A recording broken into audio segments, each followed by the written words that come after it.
Magandang araw mga kababayan. Sa araw na ito, yung vlog natin sa araw na ito, i-walk around ko kayo sa motor at saka i-review ko kayo sa motor ko sa Honda Rebel at saka sasabihin ko sa inyo ang pros and cons. Kaya ito na. Ito na siya ngayon. Almost 4 months na ito sa atin. Mula nang makuha natin. Ito na siya. Walk around ko kayo. Yan. Ito may mga dumi dito kasi umulan, tsaka may mga putik sa daanan, pero okay lang yan, wasingan lang natin yan mamaya. Ito.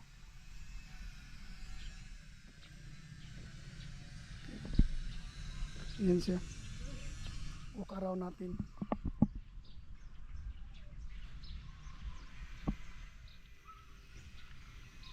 O di ba?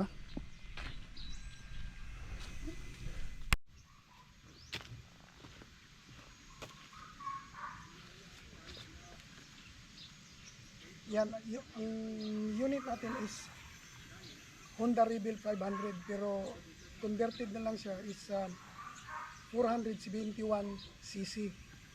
And nagtaglay siya ng horsepower na 46 horsepower at saka 43 Newton meter yung torque niya. Ganon kalakas. Kaya sasabihin ko sa inyo yung pros and cons niya. Unahin ko yung pros. Ang pros niya is maganda. Hindi ako nagsisi na ganito ang kinuha ko dahil may torque naman siya at saka may dulo rin kung gusto mo. Yeah. Hindi ka mabibitin kung gusto mong, para sa akin lang para sa akin, opinion ko lang ito. Hindi ka nabibitin pag gusto mong umarangkada at gusto mo ring magpadulo, hindi ka nabibitin. Given na cruiser lang siya, pero sa akin, solve na ako, wala na akong problema sa yung torque niya at saka yung dulo niya, sa horsepower niya. May power siya, may lakas. Kaya okay na siya. Sa sobra 3 buwan ko na paggamit, maganda siya gamitin. At saka yung mga suspension niya, maganda rin naman. Maganda rin kahit yung suspension niya na twin shock dito, hindi siya mono, pero okay na rin. Although minsan medyo stiff siya dahil dalawa nga, pero okay na rin, maganda na rin. Isa pa, hindi mo naman ginagamit ito sa rough road, highway lang. Pero kung minsan nara-rough road ko rin, kaya lang dahan-dahan ka lang. At saka isa pa yung ilaw niya medyo malakas na rin, okay na rin. Although nagdagdag ako ng Oxlight upgrade ko, pero kung highway lang, dito lang sa poblasyon, okay na itong headlights niya. Kahit medyo hindi siya masyado malakas sa pagdating sa highway yung madilim. Dinagdagan ko ng auxiliary light. Ito yung upgrade ko. Ito lang ang upgrade ko sa ngayon. Yung auxiliary light at saka itong crash guard niya. Ganyan ang mukha niya ngayon. Maganda siya gamitin. Yung horn niya stock pa, hindi ko pa pinalitan yung horn. Stock pa. Lahat dito wala akong pinalitan. Lahat puro stock. Wala akong pinalitan. Yan. Yung iba pinapalitan na, marami nang pinapalitan, pero sa akin hindi. Ito lang ang upgrade ko. At saka ito. Yan lang naman ang importante sa akin. Kasi kung minsan magbiyahe ka, abutan ka ng gabi sa daan na masyadong madilim, kaya kailangan meron ito. Ito okay na rin, pero mas maganda na yung nadagdagan yung ilaw mo. Yan. Lahat yung pipe, maraming nagsabi na palitan ko na ang pipe. Pero sa akin okay pa yan. Wala akong problema sa pipe sa ngayon. Hindi ko sasabihin na hindi ko magpalit, pero okay na yan sa ngayon. Yung mga gulong, hindi pa ako nagpalit ng gulong. Yung iba kasi marami nang pinalitan sa bike nila na ito. Kahit 1 buwan pa lang, 2 buwan sa kanila, marami nang pinalitan. Kaya sa akin okay pa ito. Yan. Yan ang pro sa akin. Kahit itong digital panel niya na round, kahit yung information wala lahat dito, pero okay na rin ito. Okay na rin, digital na yan siya kahit round. Importante, meron siyang mga information na nabibigay sa'yo sa part sa motor mo. At saka yung handlebar niya, yung iba nagpapalit. Sa akin okay pa ito, yung handlebar wala akong problema dito. Walang problema sa akin yung handlebar. Yun ang mga pros ko. Yung telescopic niya, malaki yung telescopic. Maganda rin magdala ng play. Maganda mag-play yung telescopic niya.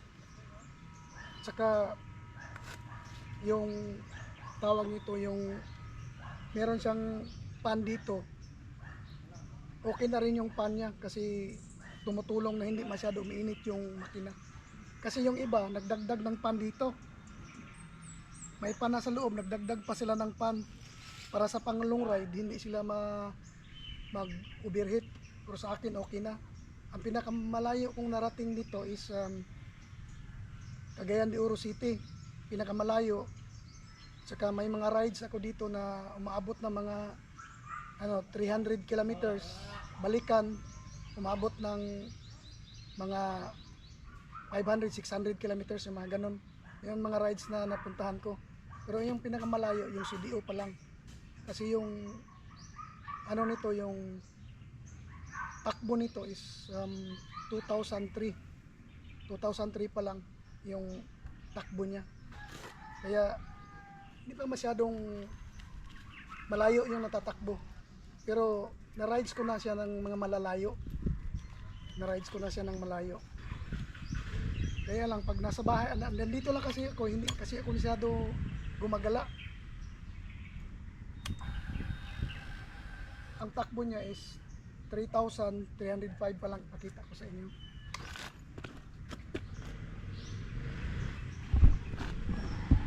Ito ang instrument panel niya. Yan o. Okay na rin kasi may mga information na rin na makikita mo. May yung sa neutral, signal turn, yung naka-ABS siya. Lahat kung may problema yung may problema yung motor mo, nag-i-engine check siya. Nag-appear dito kung ano ang problema ng motor mo. Kaya para sa akin okay na ito. Wala na akong masasabi na gusto ko pa mag-upgrade ng motor. Siguro pagdating ng panahon, pero sa ngayon okay pa ito sa akin.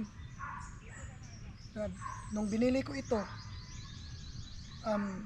research ko na talaga kung anong klaseng motor na ito, kung ano ang mga pros and cons niya, ilan ang horsepower na maibigay niya, ang torque na maibigay niya, ilan yung top speed na maibibigay niya.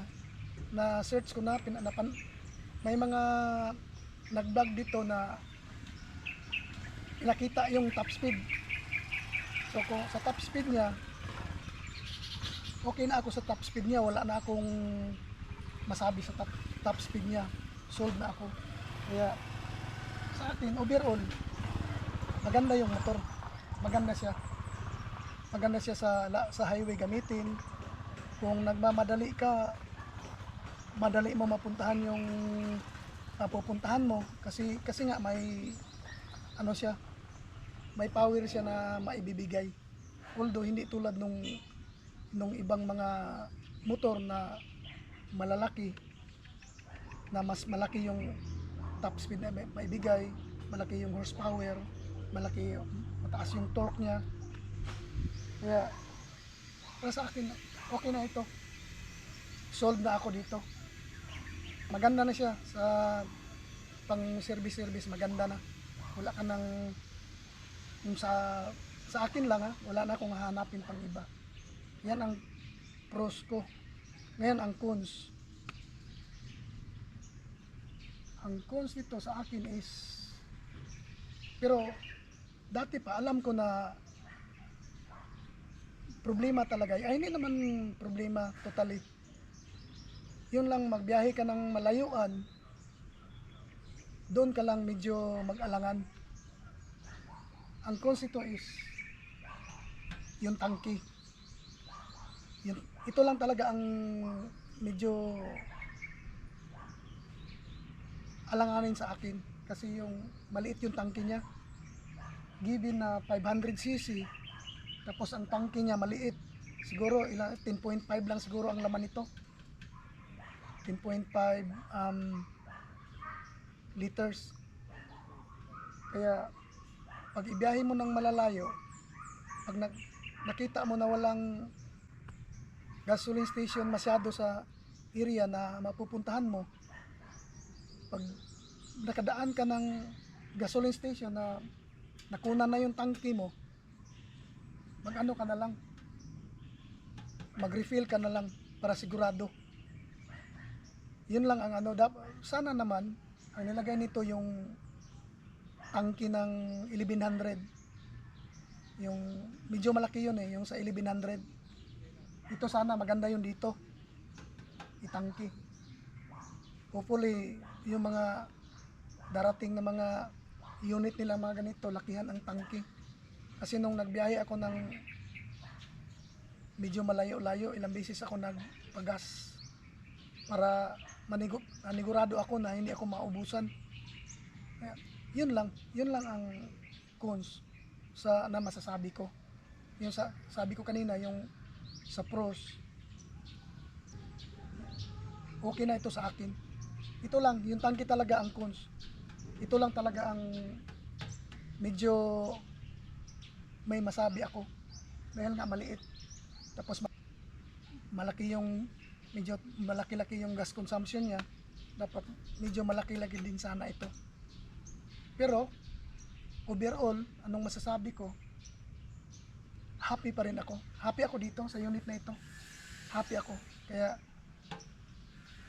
yun, alagang-alaga. Happy ako dito. Yun lang ang masasabi ko. Yeah, walk around ko kayo. Yan ang makina niya. Balik tayo. Ganito siya. Maganda din naman yung maganda rin takbo niya. Kung gusto mo magdulo, malayo rin malaki rin ang may bibigay na top speed niya. Kaya plano pa ako kung anong mga na i-upgrade ko dito. Mag-upgrade tayo ng konti. Siguro maglagay ako tanggalin ko ito, yung career niya. Yan, maganda dito. Tanggalin ito.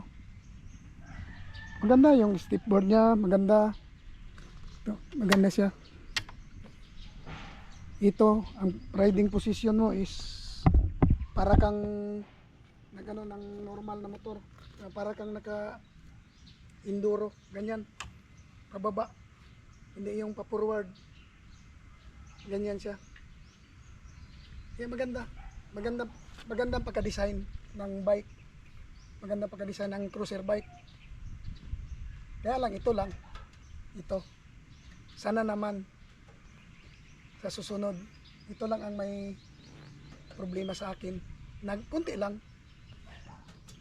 Dahil kunti lang din ang tangke mo, kunti ang laman. Pero overall, goods. Good siya overall. Maganda. Maganda siya. Kaya hanggang doon na lang muna. Sa susunod uli.